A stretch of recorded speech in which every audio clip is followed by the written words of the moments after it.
नाज़रीन, दाड़ी में उमरकोट का सूरज कुमार जी रिपोर्ट शामिल कंदासीं त कुनरी अल फतेह हाल कुनरी में आरई इतिहाद वेलफेयर एसोसिएशन पाकिस्तान पारां एक पुरवकार तकरीब मुनक़िद कई वई, जंहिंमें कैनेडा में आयल मरकज़ी उहिदेदारनि ऐं आरई इतिहाद वेलफेयर एसोसिएशन पाकिस्तान के मरकज़ी अगवान सरपरस्त आला सरदार अब्दुल मजीद आरई, मोहम्मद जमील आरई, कैनेडा में आयल सनाउल्ला आरई ऐं ॿाहिरें आयल मक़ामी उहिदेदारनि ऐं सवें आरई बिरादरी के माण्हुनि शिरकत कई, जंहिंमें तिलावत कुरान मजीद सां आगाज़ बाद तकरीरनि जो सिलसिलो शुरू थी वियो।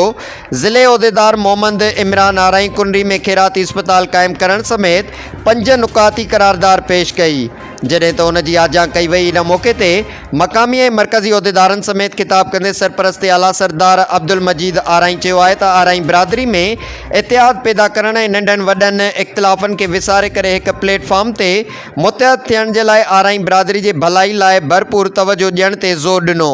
हिन आरई बिरादरी जे अॻवाननि खे चयो त नौजवाननि समेत नंढी उमिरि जे ॿारनि जी तालीम ते ध्यानु ॾिनो वञे ऐं हिन चयो त आरई बिरादरी जे ग़रीब ऐं मुस्तहक़ माण्हुनि जी हर मुमकिन मदद कई वञे।